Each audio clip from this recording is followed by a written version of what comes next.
Today, I want you to meet three remarkable patients. Jordan, Eric, and Kathleen are among the first to benefit from leading-edge scientific achievements that use mechanics and the mind to rebound from malady and misfortune. A rainy night and a car that skidded out of control changed 19-year-old Jordan Wells' life forever. It hydroplaned, went across the median, hit a tree, and then went on to oncoming traffic.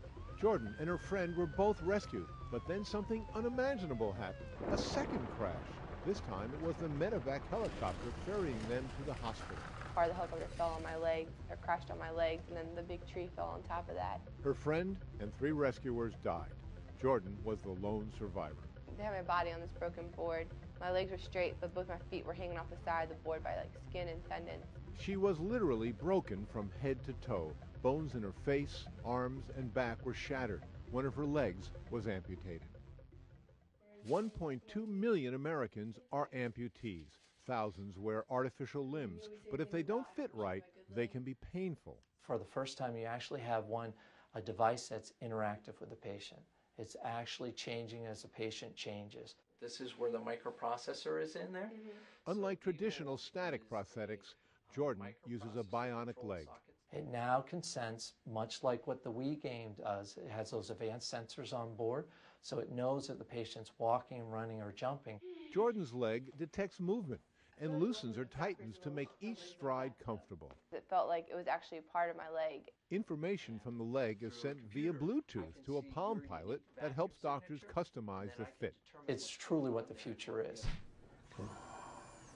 Advances in other prosthetic limbs use computers to send signals from muscles to fingers.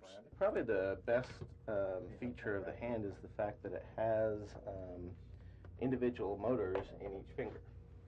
And because of that, it allows that to grip on objects in a much more natural method. Soon, researchers hope to develop prosthetics that can feel hot and cold sensations and detect pressure. A different car accident 10 years ago locked Eric Ramsey inside his own body.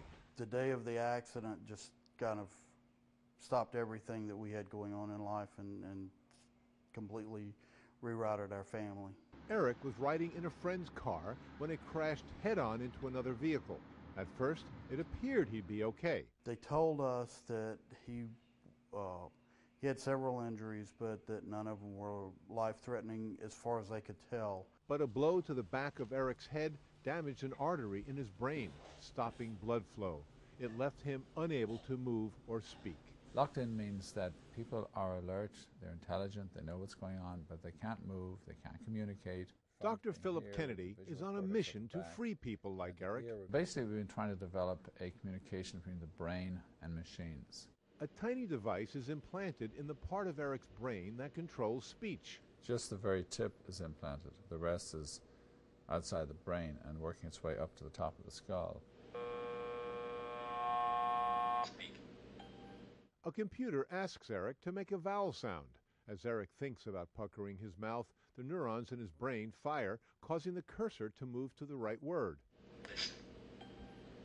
That's the computer. Now, Eric. So you did that well. He's still there, but we just need to give him a way to come out of his shell. So, as research continues, the key to unlocking Eric's silence gets closer to reality. Jordan and Eric aren't the only people benefiting from remarkable medical achievements. For decades, Kathleen Blake has found a way to get things done in darkness. Kathleen has retinitis pigmentosa and is among 6 million Americans who've lost their sight to eye disease. I started tripping over things and thought I just needed eyeglasses. She's also in a select group of just 14 people who have been implanted with an artificial retina. What goes in the eye is a very delicate saran wrap type electrode, which then touches the nerve cells and excites them. Kathleen wears a special pair of glasses equipped with a camera that captures images and converts them into an electronic signal. The signal is transmitted to the implant, which unscrambles it into a black and white image that travels through the optic nerve to the brain. These are upper left. So I can feel and check myself to make sure they're upper left.